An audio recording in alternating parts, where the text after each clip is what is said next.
മലയാളത്തിന്റെ അതുല്യ കലാകാരന് ശ്രീനിവാസന് യാത്രാമൊഴിയേകി ചലച്ചിത്ര സാംസ്കാരിക കേരളം. തൃപ്പൂണിത്തുറ കണ്ടനാട്ടെ വീട്ടുവളപ്പില് സംസ്കാര ചടങ്ങുകള് പൂർത്തിയായി. പൂർണ്ണ ഔദ്യോഗിക ബഹുമതികളോടെയായിരുന്നു സംസ്കാരം. എന്നും എല്ലാവർക്കും നന്മകള് മാത്രം ഉണ്ടാകട്ടെ എന്ന് എഴുതിയ ഒരു പേപ്പറും പേനയും ശ്രീനിവാസന്റെ ഭൗതിക ശരീരത്തില് വെച്ചതിന് ശേഷമാണ് ചിതയ്ക്ക് തീ കൊളുത്തിയത്. മകന് വിനീത് ശ്രീനിവാസനാണ് ചിതയ്ക്ക് തീ കൊളുത്തിയത്. മലയാളക്കരയാകെ ശ്രീനിവാസന് അന്ത്യാഞ്ജലി അർപ്പിച്ചു. കലാസാംസ്കാരിക രംഗത്തെ പ്രമുഖര് അന്തിമോപചാരം അർപ്പിച്ചു. അങ്ങേയറ്റം വൈകാരിക നിമിഷങ്ങൾക്കാണ് കണ്ടനാട്ടെ വീടും പരിസരവും സാക്ഷിയായത്. മക്കളായ വിനീതും ധ്യാനും അന്ത്യകർമ്മങ്ങള് നിർവഹിച്ചു. മൂത്ത മകന് വിനീത് ശ്രീനിവാസന് ആണ് ചിതയ്ക്ക് തീ കൊളുത്തിയത്.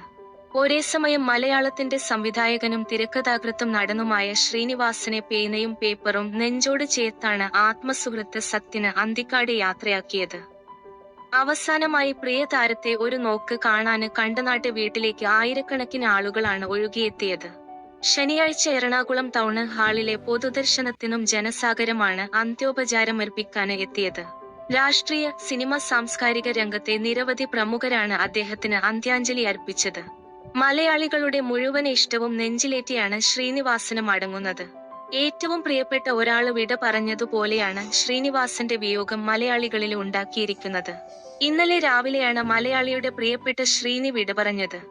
ഇന്നലെ രാവിലെ ഡയാലിസിസിനായി സ്വകാര്യ ആശുപത്രിയിലേക്ക് കൊണ്ടുപോകും വഴി ശ്വാസതടസ്സം അനുഭവപ്പെട്ട ശ്രീനിവാസനെ തൃപ്പൂണിത്തുറ താലൂക്ക് ആശുപത്രിയില് പ്രവേശിപ്പിച്ചതിന് പിന്നാലെയാണ് അന്ത്യം സംഭവിച്ചത്. പ്രിയനടന്റെ മരണവിവരമറിഞ്ഞതോടെ തൃപ്പൂണിത്തുറ താലൂക്ക് ആശുപത്രിയിലേക്ക് ജനം ഒഴുകി. പകല് 11 മൃതദേഹം കണ്ടനാട് വട്ടുകുന്ന് റോഡിലുള്ള പാലാഴി വീട്ടിലേക്ക് എത്തിച്ചപ്പോൾ ജനക്കൂട്ടം വഴിയില് കാത്തുനിന്നു. 12 പൊതുദർശനത്തിനായി എറണാകുളം ടൗൺഹാളിലേക്ക് എത്തിച്ചു. 3 വരെയായിരുന്നു പൊതുദർശനം തീരുമാനിച്ചിരുന്നതെങ്കിലും ജനത്തിരക്ക് കാരണം 3.45 വരെ നീണ്ടു. തുടർന്ന് കണ്ടനാട്ടെ വീട്ടിലേക്ക് കൊണ്ടുപോയി. മകനും നടനുമായ വിനീത് ശ്രീനിവാസന് ചെന്നൈയിലേക്ക് പോകാന് രാവിലെ കൊച്ചി വിമാനത്താവളത്തിലെത്തിയിരുന്നു. മരണവാർത്ത എറിഞ്ഞതോടെ തിരികെ തൃപ്പൂണിത്തുറ താലൂക്ക് ആശുപത്രിയിലേക്ക് എത്തി. കോഴിക്കോട് ഷൂട്ടിങ്ങിലായിരുന്ന മകന് ധ്യാനും മടങ്ങിയെത്തി. സിനിമ, സാംസ്കാരിക, രാഷ്ട്രീയ ലോകവും സമൂഹം തന്നെയും കണ്ടനാട്ടേക്ക് ഒഴുകിയെത്തുന്ന ദൃശ്യങ്ങളാണ് പിന്നീട് കേരളം കണ്ടത്. നടന് മമ്മൂട്ടി വീട്ടിലും പിന്നീട് ടൗൺ ഹാളിലും എത്തി.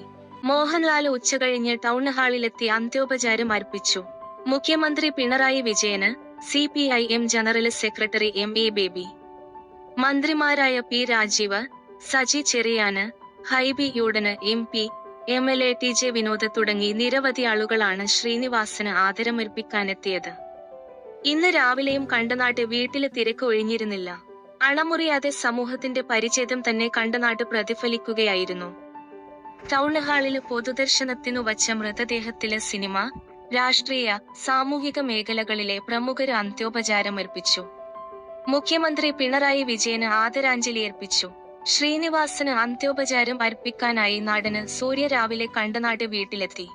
ഏറെ ആരാധനയോടെ കണ്ടിട്ടുള്ള വ്യക്തിയാണെന്നും വിയോഗവാർത്ത അറിഞ്ഞപ്പോൾ കാണണമെന്ന് ആഗ്രഹിച്ചതിനാലാണ് വന്നതെന്നും സൂര്യ പറഞ്ഞു. 48 വർഷം സിനിമകളിലൂടെയും ജീവിതത്തിലൂടെയും നിരവധി ആശയങ്ങൾ പങ്കുവച്ചാണ് ശ്രീനിവാസന് യാത്രയാകുന്നത്.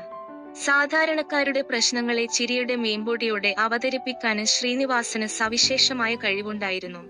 ഇനിയുമേറെ ചിന്തിക്കാനും അതിലേറെ ആസ്വദിക്കാനും 4.5 പതിറ്റാണ്ട് നീണ്ട ചലച്ചിത്ര സപര്യയില് സമൂഹത്തില് ശ്രീനിവാസന് കൊത്തിവച്ച വരികള് കാലതിവർത്തിയായി തുടരുന്നു. സ്ക്രീനിലെത്തുന്ന കഥാപാത്രത്തെ കാണുമ്പോള് പ്രേക്ഷകന് അത് നമ്മള് തന്നെയല്ലേ എന്ന് തോന്നിപ്പിക്കുന്ന ഒരു രസതന്ത്രമായിരുന്നു ശ്രീനിവാസന്. ആ ഓർമ്മകള് ബാക്കിയാകുകയാണ്. ഗാന്ധിനഗർ 2nd സ്ട്രീറ്റും നാടോടിക്കാറ്റും, TP ഗോപാലഗോപാലന്, എമയും സന്ദേശവും, വടക്കുനോക്കിയന്ത്രവും, തലയണ മന്ത്രവും ഒന്നും മലയാളികൾക്ക് ഒരിക്കലും മറക്കാനാവില്ല. 5 തവണ കേരള സംസ്ഥാന ചലച്ചിത്ര പുരസ്കാരം ലഭിച്ചു. ശ്രീനിവാസന് എഴുതി സംവിധാനം ചെയ്ത് അഭിനയിച്ച ചിന്താവിഷ്ടയായ ശ്യാമള, വടക്കുനോക്കിയന്ത്രം എന്നീ ചിത്രങ്ങൾക്ക് ദേശീയ പുരസ്കാരവും ലഭിച്ചു. മലയാളിയുടെ, സിനിമാ പ്രേമികളുടെ മനസ്സില് ശ്രീനിവാസന് മരണമില്ല.